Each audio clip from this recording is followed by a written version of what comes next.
Hey guys, welcome or welcome back. Tisha here, back with another Sister Wives Season 15 review.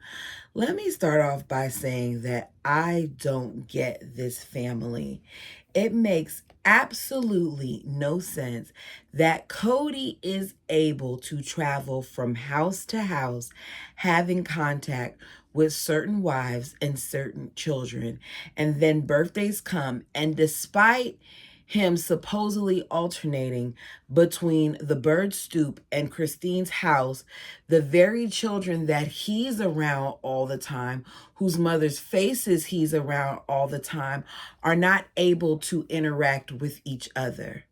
It makes no sense. In my opinion, Christine proved during this episode why so many of the kids adore her and how much she tried to make things work. She did something for her kids, well, even the kids that weren't hers, that their own father, in my opinion, didn't do, which is she showed that she cared, because she took the time to show up at these various homes with birthday gifts in tow, to sing to kids, to drop off things to them.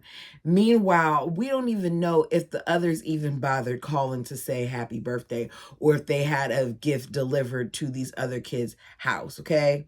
But before I really get into it, let me also say that I would like the record to show that Meri's level of pettiness towards the end of this episode with Kody was top tier. Kody is running around trying to act like he's the father of the year, and that segment is proof that he's not. And I thoroughly enjoyed it. So go ahead, do me a favor, and hit the like button as we begin this episode. We begin, and it's been a couple of weeks since Janelle told Kody that he couldn't come over and that the city has been on lockdown. Kody reminds us that he's been going back and forth between Christine and Robin's house because Garrison and Gabe are living lives outside of the home, and he doesn't know what their version of social distancing looks like. Janelle says at some point that they're a week and a half in of her telling Kody not to come by, and she knows at this point that it's going to be longer than 2 weeks. She doesn't know when she'll feel safe with him coming back. Janelle knew that if Kody got sick because of her and her boys, it would be a problem, and that is something that is terrifying her. I think she's more afraid about getting him sick than she is about even getting sick herself. Kody does not know how much social distancing they're practicing. So in spite of what he's saying, he's so bothered by the fact that he can't see them. I think he's actually enjoying it based on what he says later, but we'll get to it. He claims that he sees Meri occasionally, and he also knows when she travels. But that's a lie, because he has not seen Meri since he went over her house to boss Leon and Audrey around about coming out there. And he clearly didn't know when she always went in and out of town, because he doesn't realize later on that she goes out of town to go get her mom. Bald Eagle has to work out at home because the gyms are closed and Christine is watching him. Normally, watching a man work out is extremely sexy. I was looking the other day at the arms of my man while he was lifting them weights, and I was like, ooh, yes, come on, arms. But I'm just telling you what goes in my head. I was like, yes, oh, I see those triceps and biceps. Lift, baby, lift. Meanwhile, meanwhile, I'm sitting here and I'm watching Kody, and there is nothing remotely attractive about a man laying on the floor doing his version of a sit-up so fast, like he's pumping. And I'm like, what kind of sit-up is that? Everything that he does is just extra. The bird lets us know that Kody is, I think she said 11 years older than her, and that her father is also older than her mother too. Not that it matters. She even makes a joke about how he was an older kid, and at the time he was an older kid, she was a baby. When she said it and she chuckled about it, it gave me the ick. I feel like she's so out of touch that she thought that that would be funny. It just doesn't come across right, especially given the history of their faith. She does not want to feel old just yet, and she doesn't feel like he should have to feel old either. She says because unlike the other moms, she has a long way to go until she is going to retire. I actually thought you had to work to retire, but apparently she knows something that we don't. So there's a bunch of birthdays coming up. There's Brianna, Brianna, Garrison, Aurora, and Christine. We start with Brianna. She's turning 16. Robin let us know that she can really be a sweet 16 because she hasn't been kissed. I doubt that they really know whether or not that child's been kissed. I don't know what age my parents thought I first got kissed, but I guarantee you it wasn't when I first got kissed, which was like 13 years old in front of church, mind you. But my point is, I didn't go out and say, "Oh yes, I got kissed." And when they asked me, I lied. I wasn't telling my mama that I got kissed outside of church so she could go get the little boy outside of the church. No, I wasn't doing all that.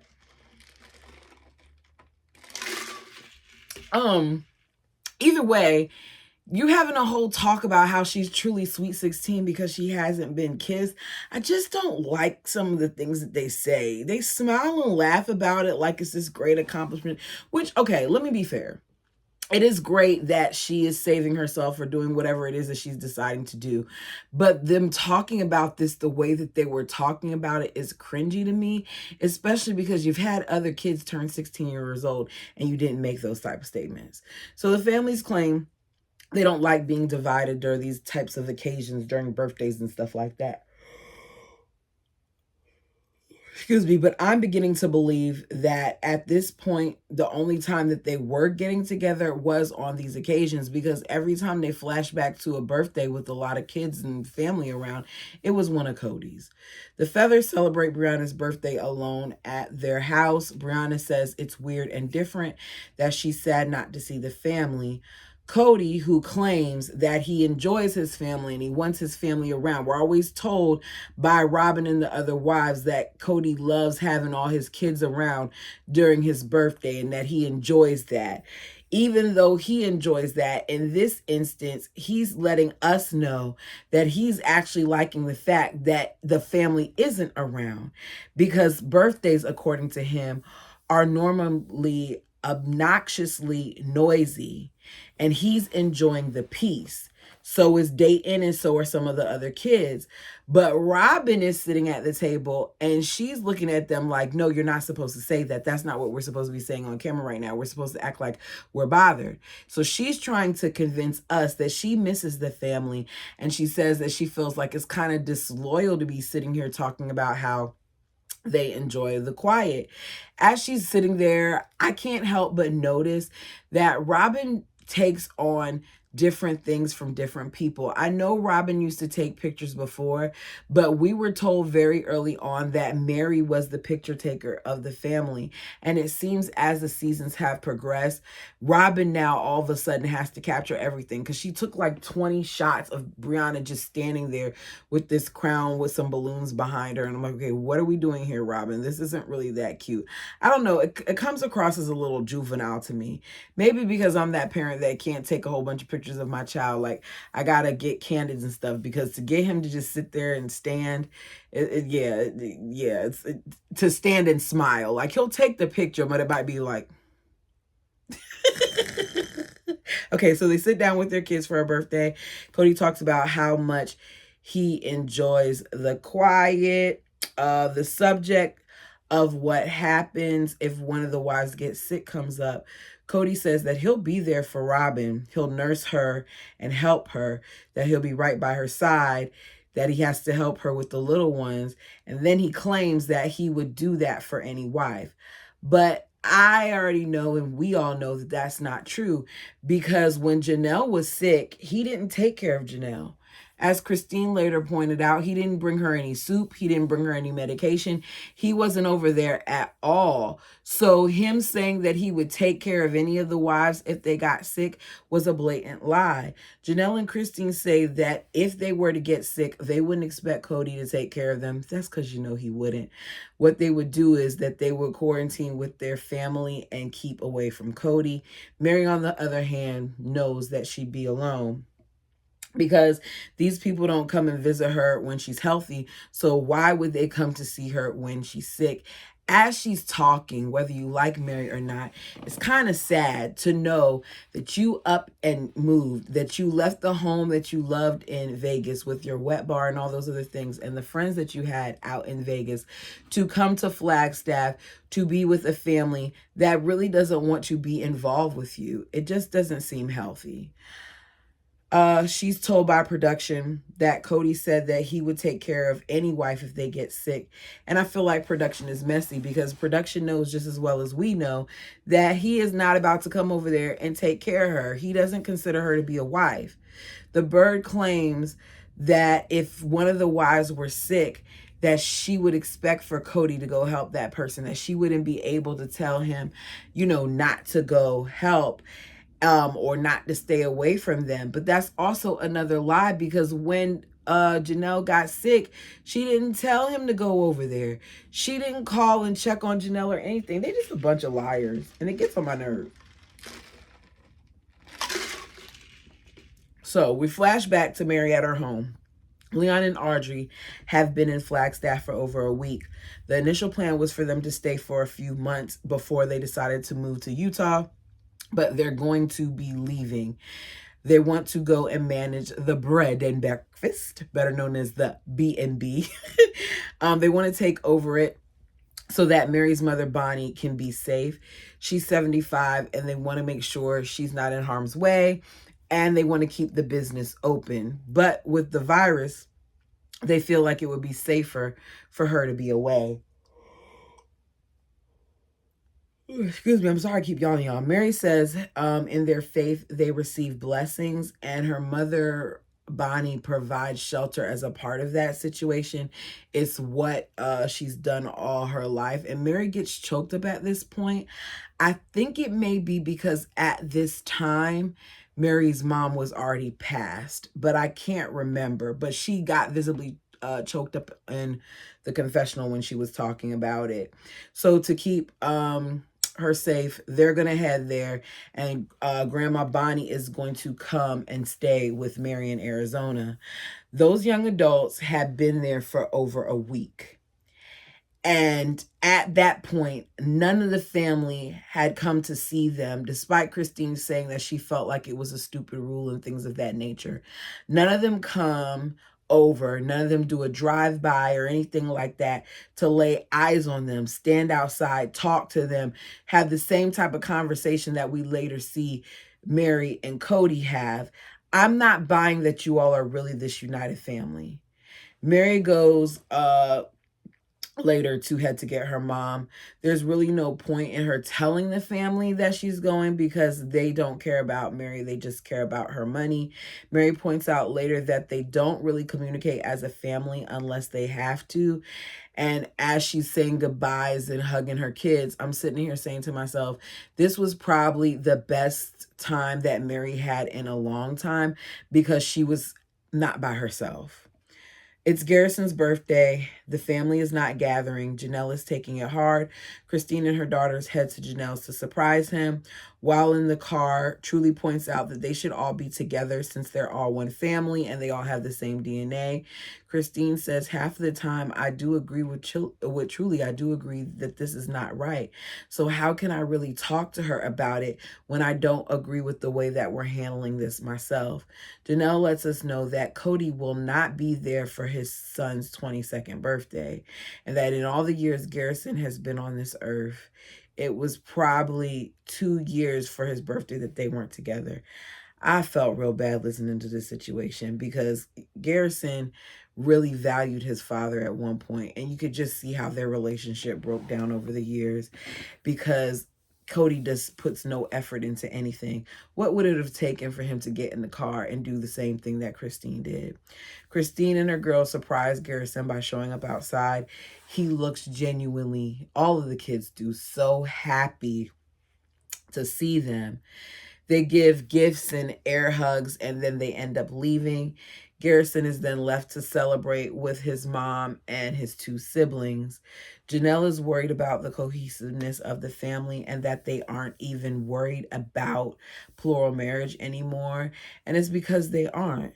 She can't believe that after fighting, the state of Utah, after everything that they've gone through, that they're going to allow a virus to bring the family to the knees. And I feel like the virus didn't do it.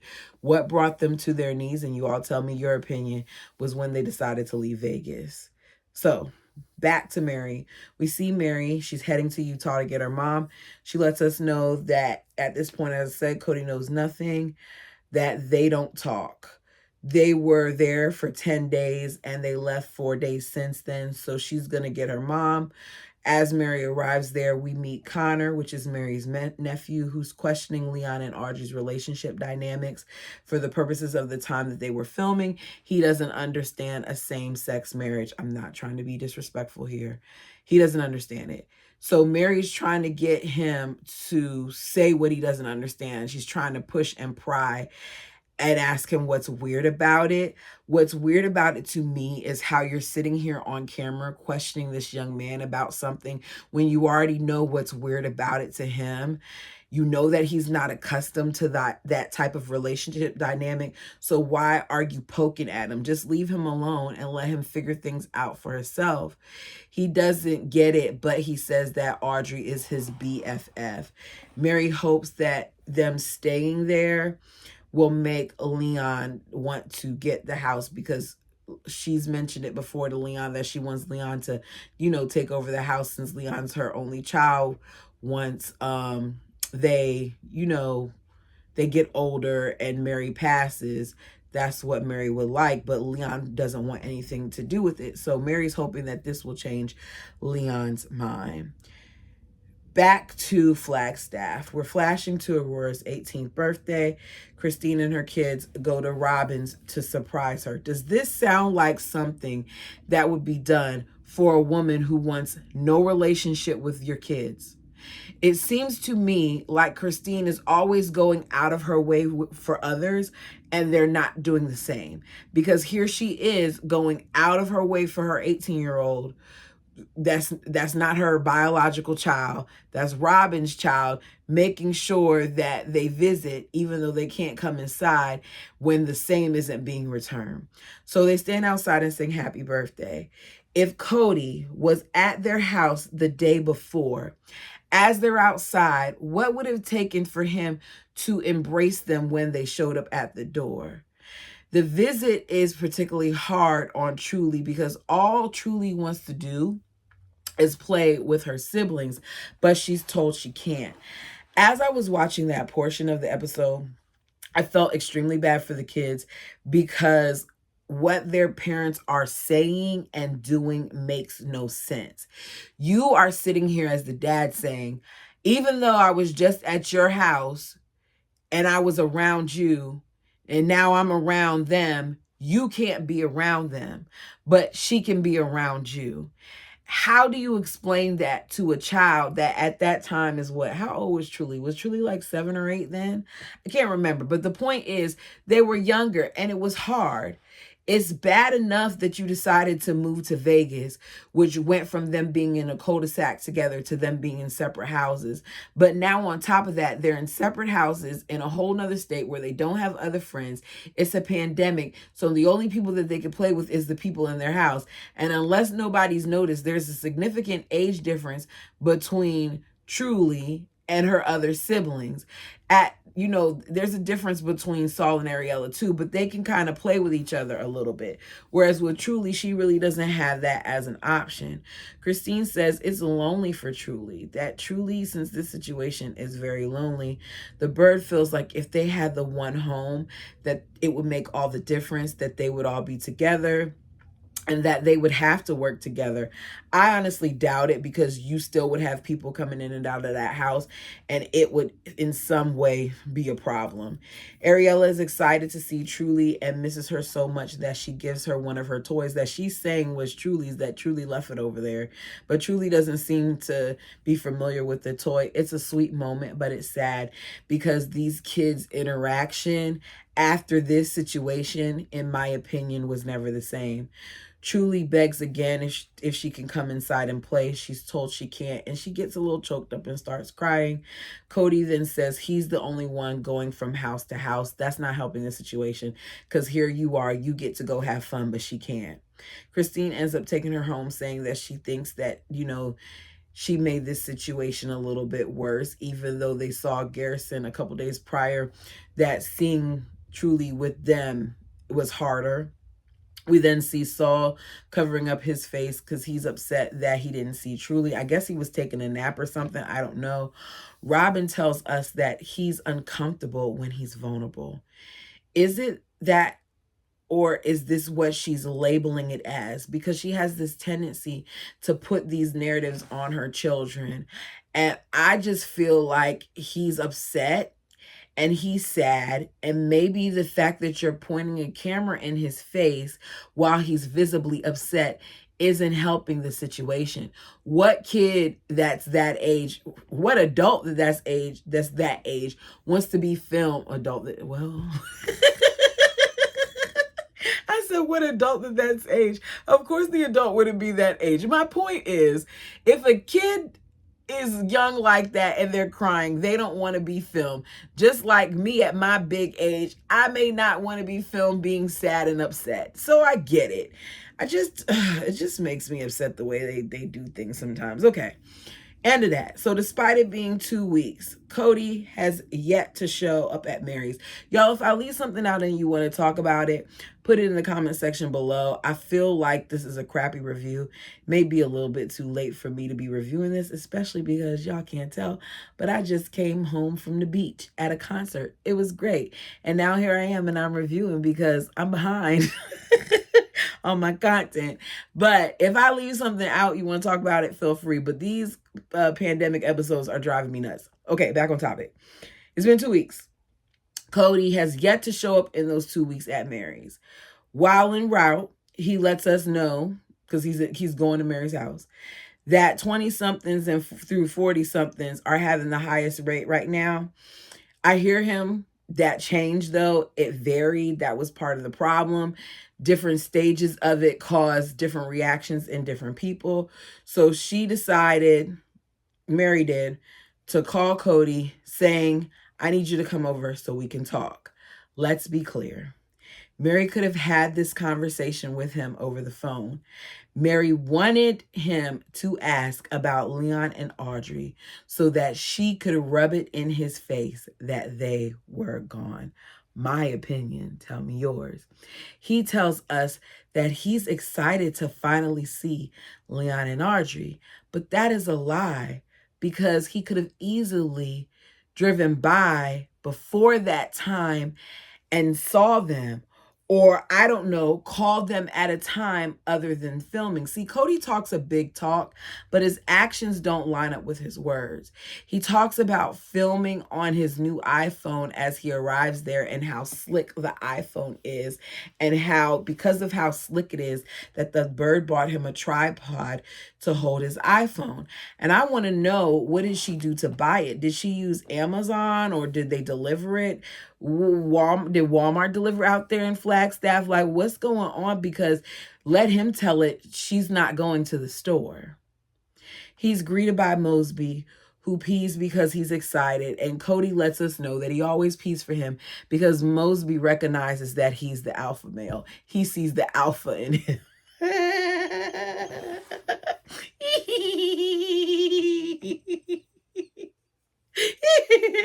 Oh goodness, Kody does not have an alpha bone in his body, and I don't necessarily know if being an alpha male is a good thing, but that's what he wants to be called, and according to him, the dog recognizes it. After he sits down across Meri and they talk for a little bit, he asks how Audrey and Leon are doing. Do you really care about that? because you could have easily texted those grown kids and found out. Meri smiles as she lets Kody know they're gone. She's holding the camera. They're gone. He's like, they're gone. Did they change their mind? She's like, no, they're gone. They're up at the B&B and mom's here. They left to run the bread and breakfast. It happened about a week ago. So all that time went by, and basically this is Meri's way of letting us know that he didn't call or contact not just her, but his kid. Kody says, I'm upset. I'm super upset that I missed them.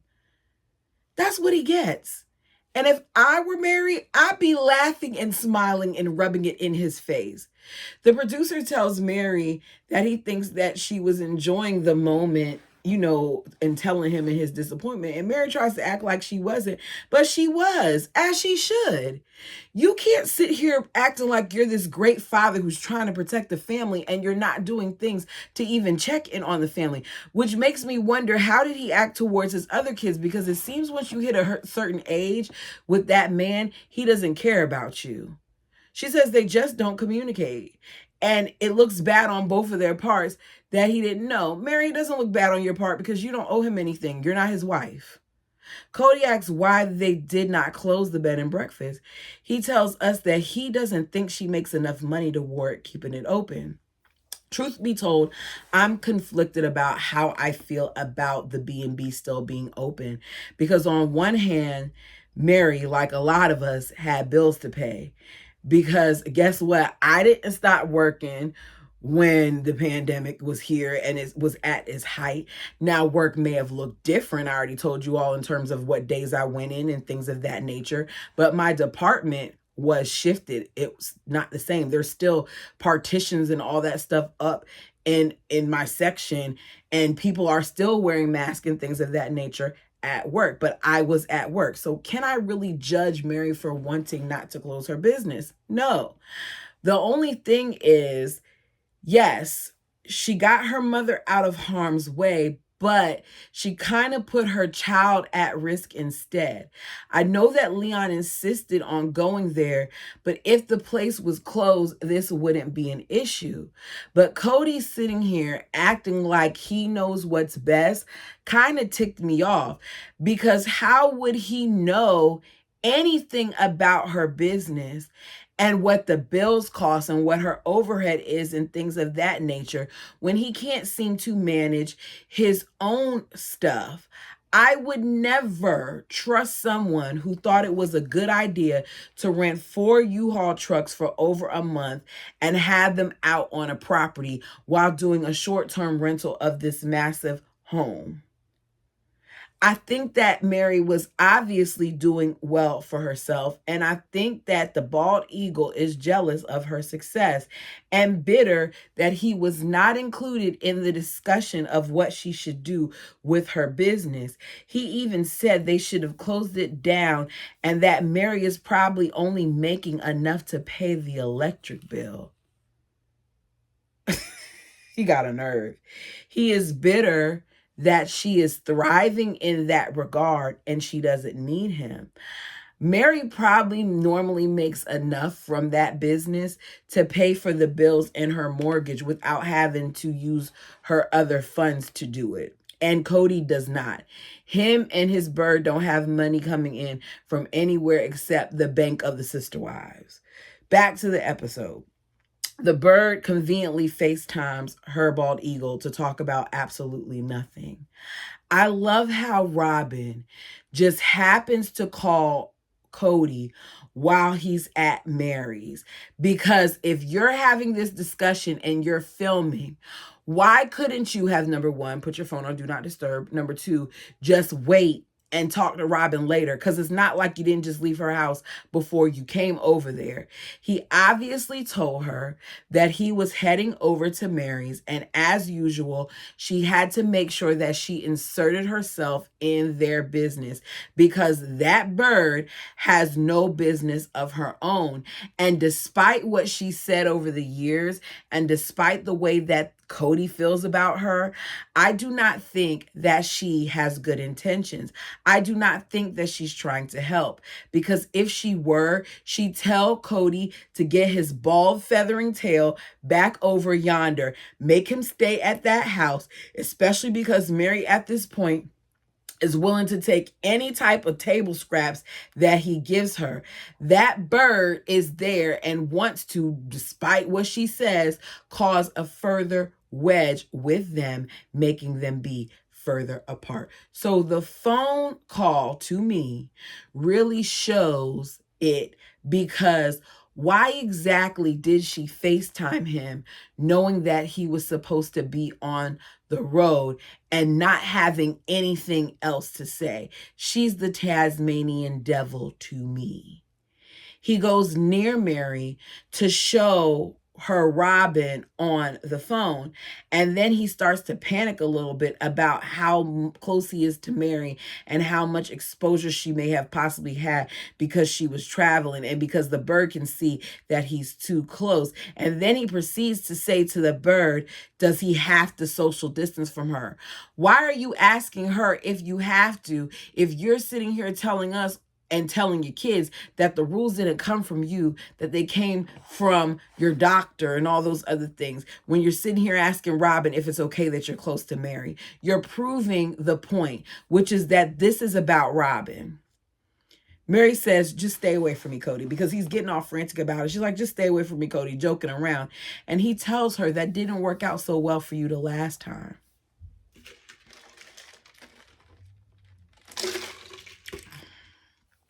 And just like that, he would have to go, because you're always saying little slick stuff out your mouth, and you would have to go. We then hear about the catfish story for the 1,000th time, that he was very distant with her and cold, and she just wanted him to be in the bed with her and put his arms around her at night when she was struggling to fall asleep, but he didn't want to touch her. She admits that she didn't manage the situation well. She wanted a break, and he took the extremes by not coming back. So now him saying that it didn't work out well kind of struck a chord in her. Robin says, it's good to see you, Meri, and the call ends. As I said, what did she call for? Did y'all really edit out what she said? Because it didn't even seem like the conversation was flowing.